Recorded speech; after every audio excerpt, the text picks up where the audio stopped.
Hi friends, ಇವತ್ತಿನ ಬ್ರೇಕ್ಫಾಸ್ಟ್ಗೆ ಅಂತ ಹೇಳಿ ಬಿಸಿಬೇಳೆ ಭಾತನ ಮಾಡ್ತಾ ಇದ್ದೀನಿ. ಒಂದು ಕುಕ್ಕರಲ್ಲಿ ಅಕ್ಕಿ ಬೇಳೆ ತೊಳೆದಾಕೊಂಡ ನಂತರ ಕಟ್ ಮಾಡ್ಕೊಂಡಿರೋಂಥ ತರಕಾರಿಗಳನ್ನು ಕೂಡ ಸೇರಿಸ್ಕೊಂಡು ನೀರು ಉಪ್ಪು ಅರಿಶಿನ ಹಾಕ್ಕೊಂಡು ಕೂಗಿಸ್ಕೊತಾ ಇದ್ದೀನಿ.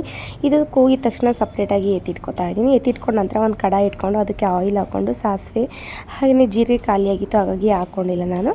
ಸೊ ಈರುಳ್ಳಿ ಮತ್ತು ಕರಿಬೇವಿನ ಎಲೆ ಹಾಕ್ಕೊಂಡು ಒಣಮೆಣಸಿನ್ಕಾಯಿನ ನಾನು ಫಸ್ಟೇ ಹಾಕೋಬೇಕಾಗಿತ್ತು, ಆದರೆ ಹಾಕ್ಕೊಳ್ಳಿಲ್ಲ. ಯಾಕೆ ಅಂದರೆ ಘಾಟ್ ಆಗುತ್ತೆ ಅಂತ ಹೇಳಿ ಅಚ್ಚು ಬೇರೆ ಕಿಚನಲ್ಲಿದ್ದ. ಸೊ ಹಾಗಾಗಿ ಚೆನ್ನಾಗಿ ಫ್ರೈ ಮಾಡ್ಕೊಂಡ ನಂತರ ಟೊಮೊಟೊ ಕೂಡ ಹಾಕ್ಕೊಂಡು ಚಿಲ್ಲಿ ಪೌಡರ್ ಮತ್ತು ಬಿಸಿಬೇಳೆ ಬಾತ್ ಪೌಡರ್ನ ಒಂದು ಪ್ಯಾಕೆಟ್ ಫುಲ್ ಹಾಕೋತಾ ಇದ್ದೀನಿ ನಾನು.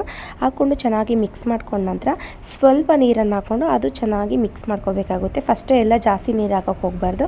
ಹಾಗೆಯೇ ಲಿಡ್ ಕ್ಲೋಸ್ ಮಾಡಿಕೊಂಡು ಅದು ಆಯಿಲ್ ಎಲ್ಲ ಸಪ್ರೇಟ್ ಆಗಿರುತ್ತೆ. ಈ ರೀತಿಯಾಗಿದ್ದರೆ ರುಚಿ ಕೂಡ ಚೆನ್ನಾಗಿರುತ್ತೆ. ನಮ್ಗೆ ಈಗ ಎಷ್ಟು ಬೇಕೋ ಅಷ್ಟು ನೀರು ಸೇರಿಸ್ಕೊಂಡು ಅದು ಕುದಿ ಬಂದಿದ ತಕ್ಷಣ ನಾವು ಕುಕ್ಕರಲ್ಲಿ ಬೇಯಿಸ್ಕೊಂಡಿದ್ವಲ್ಲ ಅದನ್ನು ಕೂಡ ಇದರಲ್ಲಿ ಸೇರಿಸ್ಕೊಂಡು ಚೆನ್ನಾಗಿ ಮಿಕ್ಸ್ ಮಾಡ್ಕೊಂಡ ನಂತರ ಮತ್ತೆ ಕುದಿ ಬಂದಮೇಲೆ ಕೊತ್ತಂಬರಿ ಸೊಪ್ಪು ಹಾಕ್ಕೊಂಡು ಚೆನ್ನಾಗಿ ಮಿಕ್ಸ್ ಮಾಡಿಕೊಂಡ್ರೆ ಇದು ರೆಡಿಯಾಗಿ ಹೋಗುತ್ತೆ. ಹಾಗೆ ಪ್ಲೇಟಿಗೆ ಸರ್ವ್ ಮಾಡಿಕೊಂಡು ಪಪ್ಪಾಯ ಮತ್ತು ಸೌತೆಕಾಯಿ ಕೂಡ ಸೇರಿಸ್ಕೊಂಡೆ.